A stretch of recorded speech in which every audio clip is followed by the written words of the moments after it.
what can people do to learn a second language? Well, I know there are many ways that people can learn about the second language, but the most easiest way to learn for people to learn about second language is just to use the language that they want to learn in their daily life. Uh, because the second language is not the mother tongue language, so whenever they use in their life, that is the only way that they can develop or achieve to their goal. Um, okay, so you're saying that they should just learn simple or basic language? No, just use in daily life, not Well, that's just what I mean. But only. daily life, I mean, simple or basic survival. What they call survival. If you go to a foreign country, often they use the term Mhm. survival language. So it's the very basic thing. It's the daily life. How do you order something in a shop, or how do you order something? No. How do you ask directions or telephone numbers? That's it's called survival language. Mm, Okay. What other ways are there to learn another language? mm. Based on my experience, by learning second language as a funniest way or entertaining way is really effective. For instance, watching the animation with a second language subtitle or listening the podcast with a second language that we want to learn about more could be helpful for people to develop their language level. Okay. Is it popular to learn English in your country? Yes, absolutely. In Korea, most students have a mandatory class when they are in the elementary school. So I think English is not a foreign language anymore in Korea, and it is the second language for almost all Koreans to learn about it. What are the difficulties of learning a new language? Well, based on my experience when I learn about English, the grammar or pronounce some difficult words were really hard for me because I didn't have anyone who make a correction for me, and I just kept using the wrong pronunciation over and over again. So if people don't have a person who can make a correction or good way of teaching, then it could be the hard aspect for learners. Okay, so in the first part of your answer, you said the pronounce of difficult words. It should be the pronunciation of difficult Pronunciation. words. But later on, you correct it. You use the correct. So in that situation, do you want me to stop you immediately, or do you want me to tell you after you finish speaking? Stop immediately. Really? Okay. See, there's a reason why I don't normally do that. It's because my feeling is if I stop you straight away, you lose your concentration. And if I keep Mm, stopping you when you make a mistake, that you might start losing your confidence as well. And I don't want you to lose your confidence. Okay, mm, I think confidence is very important when you're speaking another language. But if it's okay with you, I'll stop you. Okay, okay. in the future. All right. Right. Okay. So what is the best way to learn a new language? Well, mm, when it comes to the best way of learning second language could be the using in real lives. That is why many people go go abroad to learn a second language to many Western countries or English countries. So I think that is the most effective way to learn or broaden their horizon. Yeah, it's called immersion learning. Immersion. Immersion. Yeah, so it's like Mm, dropping somebody into a swimming pool. They're surrounded by people who are only speaking that language, mm, and it's by far the best way. It's the quickest way as well to learn a new language, because you mm, either sink or swim.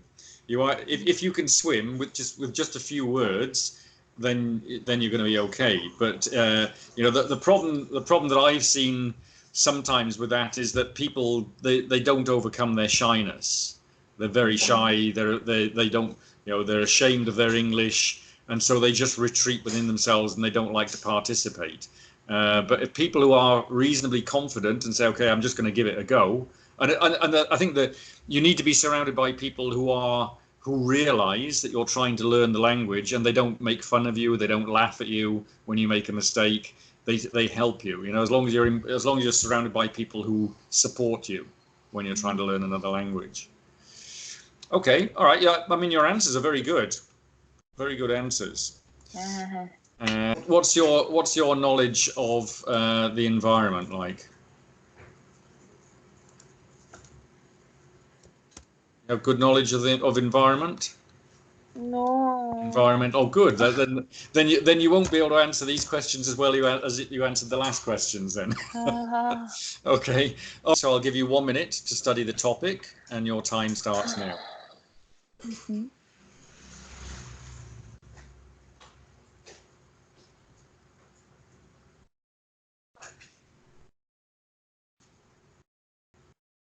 Right. That's your 1 minute of preparation. Okay. So I'd like you to talk about the topic for between 1 and 2 minutes, and your time starts now. Mm, in fact, I don't know really about the environmentalist all over the world, but when I come across this question, that then there's some uh, the certain woman who pops up in my mind. She's my mother, and she always think about how the environment is really important, and she talks to everyone that we should protect our environment. At first, what she is doing for for saving our environment is she always bring plastic bag. She always bring eco bag instead of plastic bag whenever she goes to the market. So I think it could be some bothersome to bring to carry them uh always, but um I think she thinks that her tiny behaviors can make our environment changes. So that is why she does that always. And when I was young, I just threw the garbage on the street in front of her. At the time, I was really scolded on the street because she thought that she raised me wrongly. So she wanted to me make the have the good behavior. So she stressed at that time. She stressed me not to throw garbage on the street and just pick it up again and keep it into my pocket. Until when I find the trash bin on the Okay. street. All right, that's your 2 minutes. Okay, so the last part there. Well, okay, there's a couple of parts there. What difficulty this person has faced, and how you feel about this person. So would you say that your mother has faced any particular difficulties in her environmentalism? No. All right. Uh, okay. And how do you feel about her environmental activity? Mm, I I feel proud of my mother because she always care about our global issues while reading the environmental field in newspapers, and I also admire her as an environmentalist and also as my mother. Of course. So in terms of not throwing garbage in the street and not using plastic bags, are there any other issues that your mother feels are important for the Yes. environment? Uh, the last thing I can talk about you is my mother always do recycling every designated date in our apartment, because I think uh, it is already became her habit. So I think she already knows about the importance of recycling for our environment. Right. Okay. What about some of the sort of more? I mean, these are all sort of fairly local issues. What about the global issues? Mm, when it comes to my mother's behavior, No, about her awareness, her you said that she was always reading about things and to do with the mm, environment. So what sort of knowledge does she have about global issues? uh, as I said, like before, my mother always read about the newspaper, especially in a environmental field. So she really aware of the globalized, gradual environmental, uh,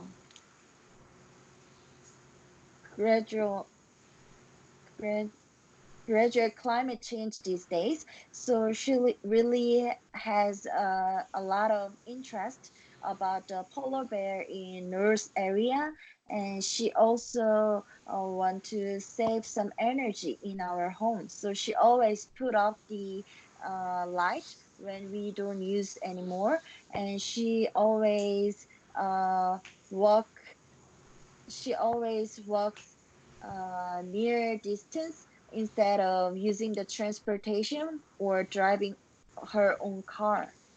Good for her. She sounds like a wonderful person. Right. Okay. Moving on to part three questions. So, what is the importance of environmental education? Hmm, I think when we provide the environmental lecture for people, then we should uh, give the lecture with an entertaining way. If people just think that environmental problem or issues are really difficult and complicated, then they just want it. They just want to avoid those lectures. So, giving a entertaining or pleasant way about the environmental issues, that can be the way that people can experience or think about the environment with a familiar or close one with their life. So, would you say then that environmental education is not necessarily something just for schools? It's something that adults should have as well. Yes, I believe so. Uh, when it comes to the environmental classes, we shouldn't do only focus for the students, because we can see many people that people already grown up, but there are still many people who don't know about the severity of global issues, and they just waste their natural resources as their own their own facilities. So we need to educate them about the importance of global issues, and to prohibit them from waste our limited resources. So, how are you going to get adults into a place where you can give them environmental education? How are you going to get them into a class, or where would this environmental education take place? Mm, I think we don't need to gather or resemble all the adults to for providing the environmental classes. Uh, Instead of those ways, we can select any other alternative ways because many people these days, especially adults, use the social network services and even a smartphone. So, using with those ways, we can have some pop-up advertisement, especially about the how severe uh, these days global issue it is, or how we can save our global uh, with just a tiny ways that people can do in their like daily lives. That can be the ways we can use not to bring all of them in a just one place. Okay, but you know what the problem with pop-up advertising is? Everybody uses pop-up blockers because they always get annoyed by pop-up advertising. Uh, So what would be another way of getting the important messages about the environment through to people? mm, well, I think each country has the famous portal site. Uh, for instance, in Korea, most people use the neighbor as a what the most famous portal site. So more than half of the Koreans use it, like Google and Yahoo and many more. Then we can use some lecture or just a tiny comment in the portal site could be really educational or practical information for the adults. I think what you said earlier actually is I think you were closer to answering the question then. I think you've got to make it entertaining, or it's got to be part of entertainment. Mm. So if there are I know Korea is so famous for its soap operas on television. Mm. Because the reason I know that is because all the Filipinos watch Korean soap operas. Uh, yeah. So within the storylines of those soap operas, they could have some kind of environmental message that comes up at different times from different characters, or it's a theme of one of the stories. Because that way, people aren't going to block the story if it's part of the storyline. And if you make it either entertaining or amusing or something like that, then Mm. people will pay attention to it. I think the Mm. the other thing the other way to get the environmental message across is actually money. It's always money. Ah. So if you can show people that they can save money by being a good steward of the environment rather than throwing things away, if you show that there's some kind of value to like you said, your mother goes around switching off lights or switching Mm. off things. If you can actually show people that that reduces their electricity bill, if you can Ah. actually put a figure to it and say, well, look, this month you saved this amount of money because you switched off all of your lights or your television or other appliances. And if you've got things on your car that said every month, okay, you saved this or you used this much money, which is less than last month because you didn't make journeys, you walked somewhere rather than, if you can actually show people that they can make money out of it or save money out of it, I think that's something that wins people over. It's always, in Mm. the end, it always comes down to money. But that's actually one of the big problems of trying to save the environment with recycling. Uh, Recycled materials are actually very expensive to deal with. Mm. Because so if you get paper, it's got ink in it already, or it's got color, or it's been used, it's torn, which means you've got to turn it back into pulp and then Mm. make new paper out of it. And usually, I think they find the best way is to mix new pulp with old recycled paper. But it's never quite the same quality, and it's Mm. also more expensive. So if you go into a shop and recycled paper or paper with a recycled content is 30% more, then straight away people are going to go for the new paper rather than the recycled paper because it's about the money.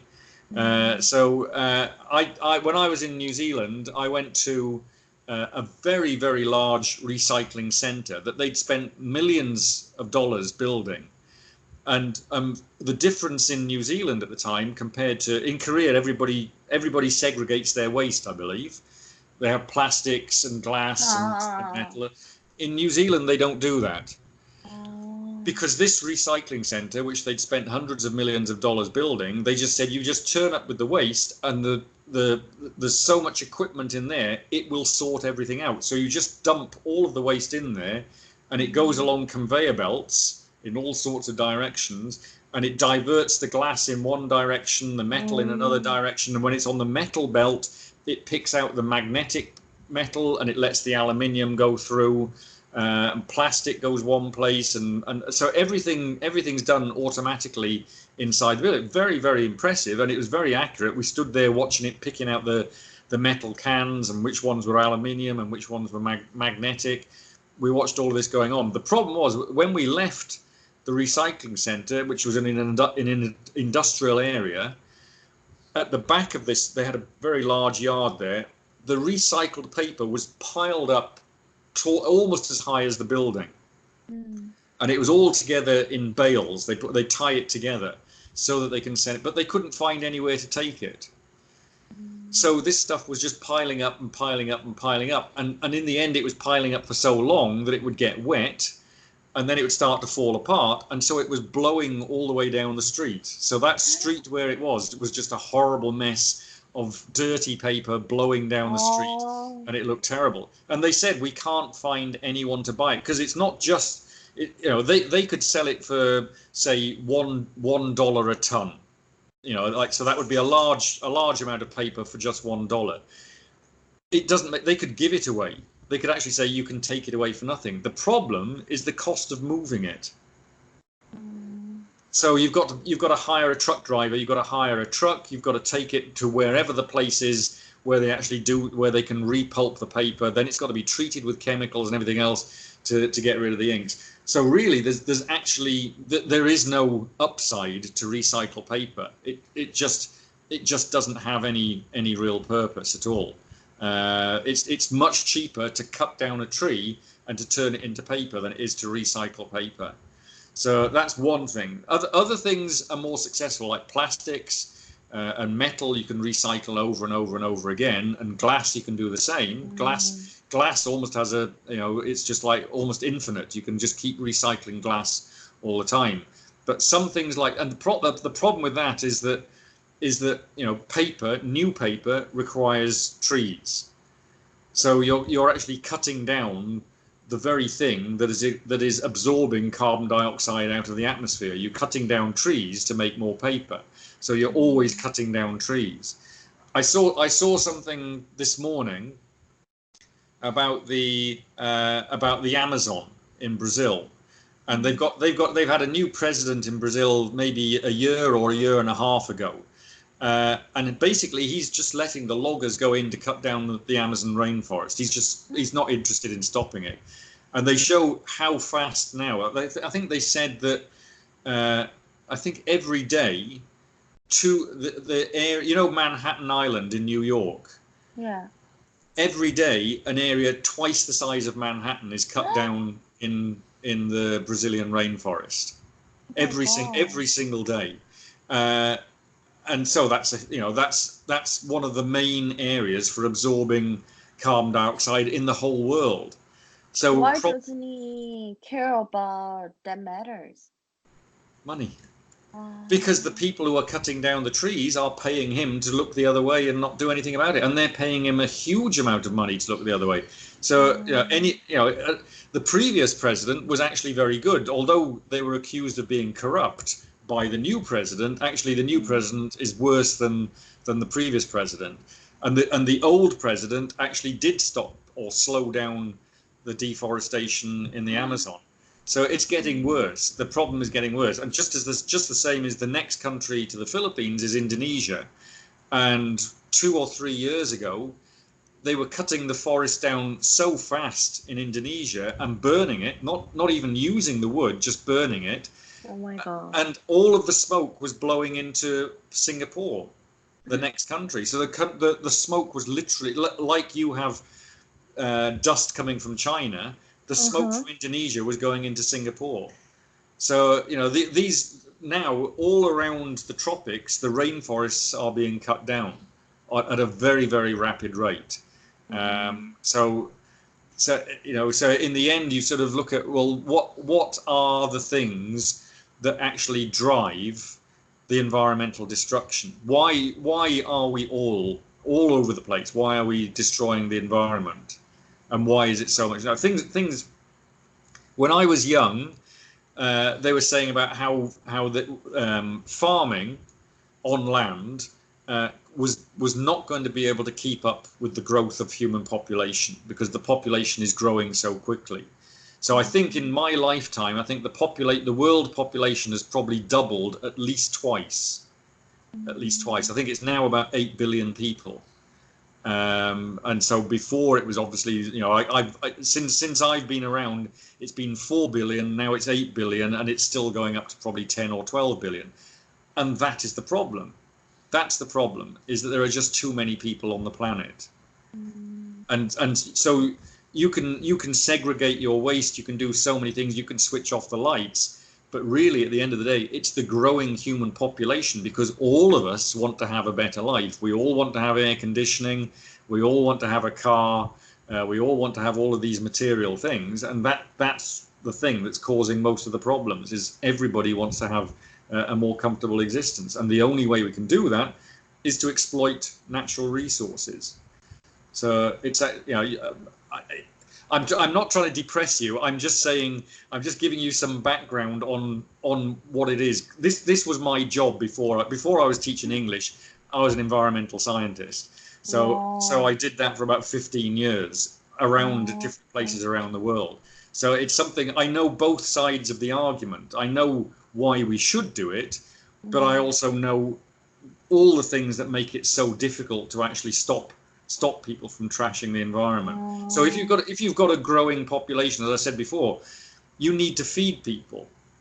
And when I was young, they said we can feed everybody in the world forever by fishing, by going out into the seas and fishing.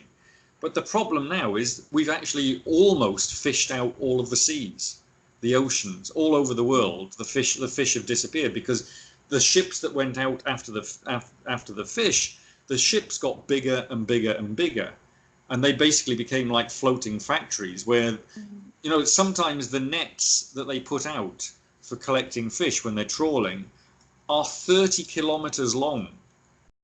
30 kilometers, the net. That's so, you know, it's hard to believe.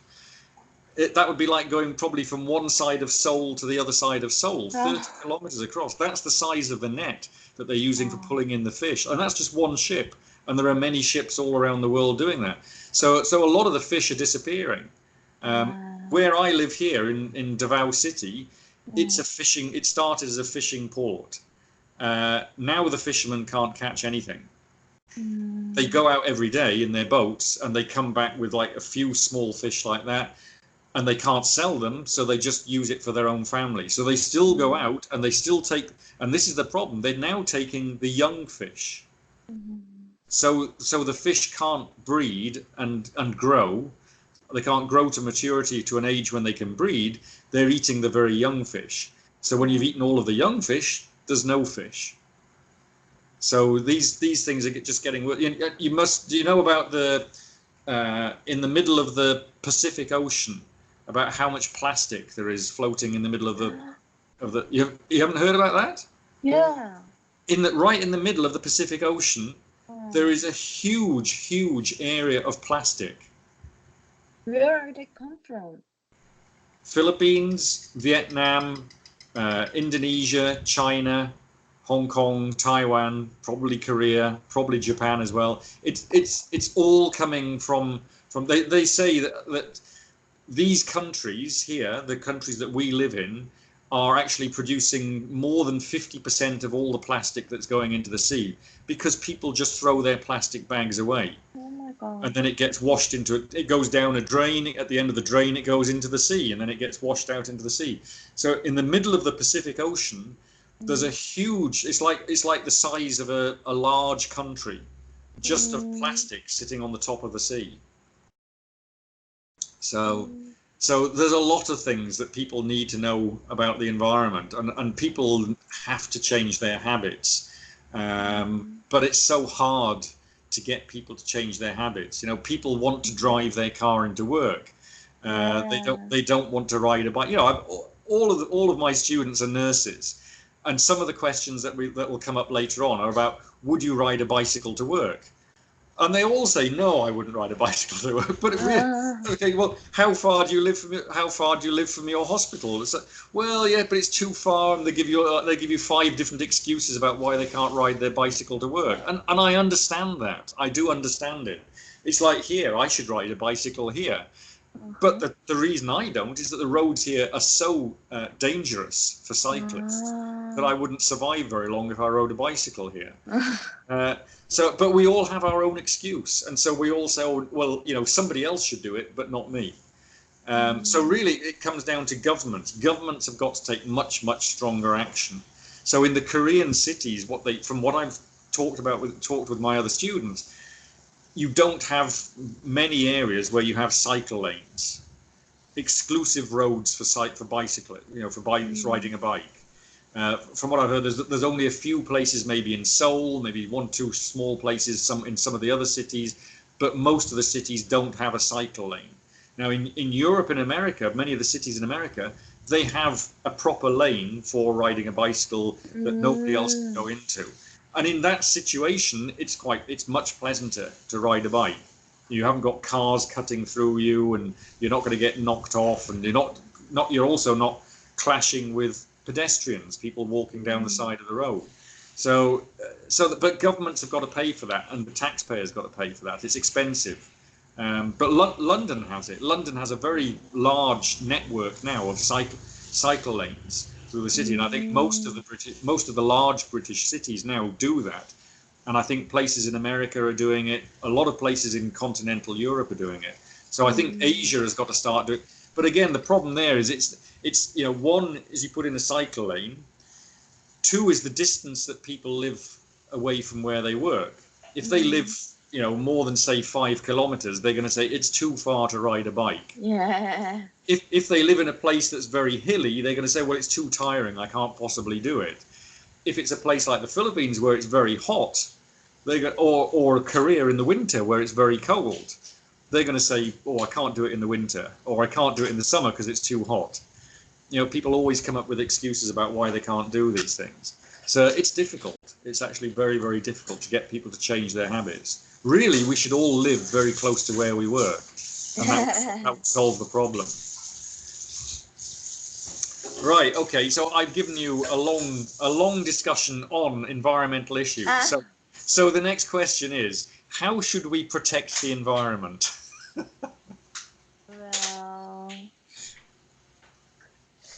Well, I know there are many ways that we can do in our daily life, but the most easiest way that we can do is just unplug the cord when we don't use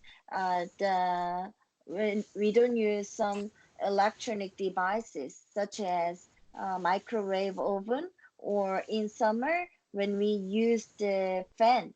So I've heard that just doing unplugging the cords could be the way that we can waste our save our electronic resources with the just simple behaviors. I think that indeed could be done from children to the adults. So that can be the easiest way in our lives. Okay. So that's one. I mean, with this type of question, how should we protect the environment? I think they're looking for a list of things. So Oh. maybe not necessarily such a long explanation, but like just a list of different things that we can do, maybe 3 different things, and just a very short explanation about what it would be. So what your first one is unplugging or switching off electrical devices. Uh, give me 2 other things that we could do to protect the environment. Rather than use the rather than riding the public transportation or driving their own car, people should walk near distance by their foot, because it can be helpful not only for our environment but also helpful their health. And also, uh, as my mother did, as my mother does, people should carry plastic eco bag instead of plastic. I know these days plastic bags are the biggest problem, because all over the world are damaged by the waste of plastic bag these days. Okay, is it important to teach students environmental protection at school? Yes, I believe so, because school is the basic society that people can be learned and educated. So if school don't every school doesn't provide appropriate education about the environment, then many children might lose the opportunity to learn about the severity or importance of our environment. So, as schools are the basic place for people to uh, give the education that their citizens have to know, so I think schools should provide those educations. Okay, I mean, what we found in Western countries is if you educate kids from a very young age, like even from sort of like kindergarten onwards, about not throwing their litter away, and then more and more you educate them as they go through, they go back and they educate their parents. When they go home after school, they tell their parents, "Oh, you shouldn't do that because my Uh, teacher told me that I shouldn't do it." And so the parents actually then start, because they don't want to disappoint their children, they start following it as well. So it actually works very, very well educating young kids, because they take the message home. Do you think it's necessary to make environmental protection a compulsory subject? no, I don't disagree with them, because giving a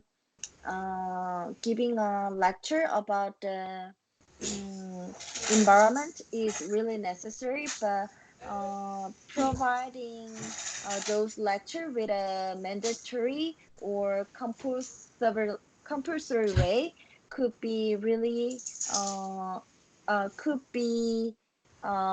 could make adverse effect for many students and people, because if if the government use that way, then people might avoid learn about those subject or matters, because uh, many people tend to act, if they are under the compulsive way, then they just want to avoid their mandate or their rights.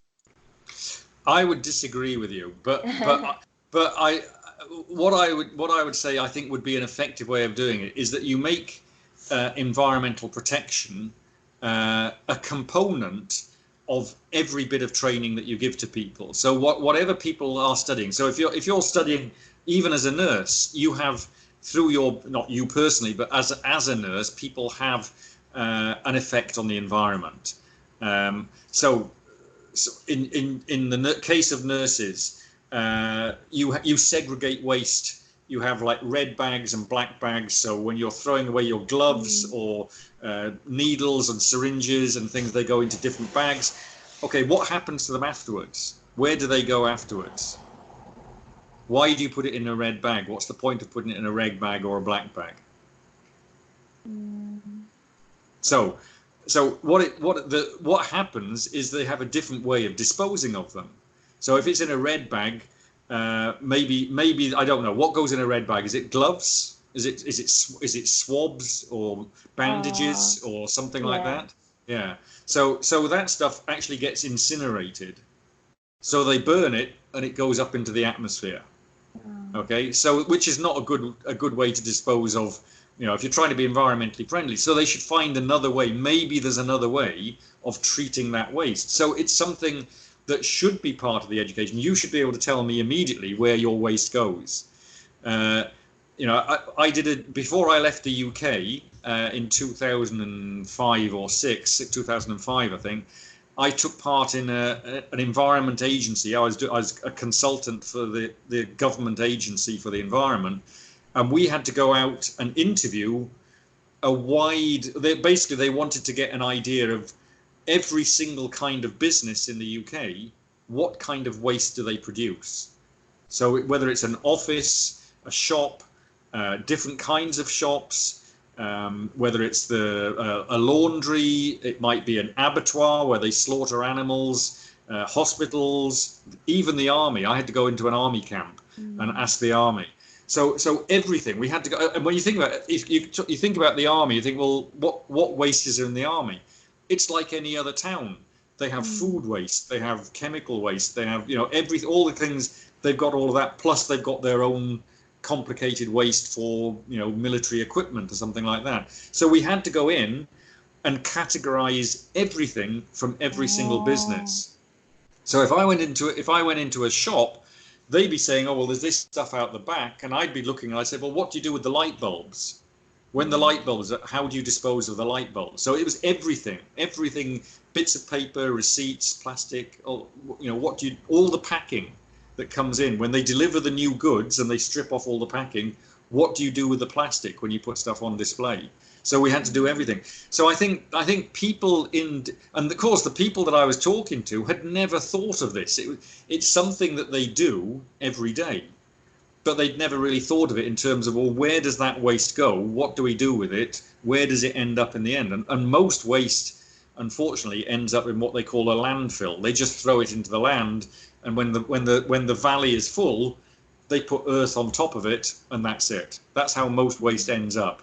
Sometimes you probably see pictures in the Philippines or in other poor countries where the trucks tip up and there's lots oh, of poor people picking all the things out uh, that are valuable. Well, that's where most waste goes all over the world. They just tip it, but in Korea, there's nobody going behind there picking out oh, the.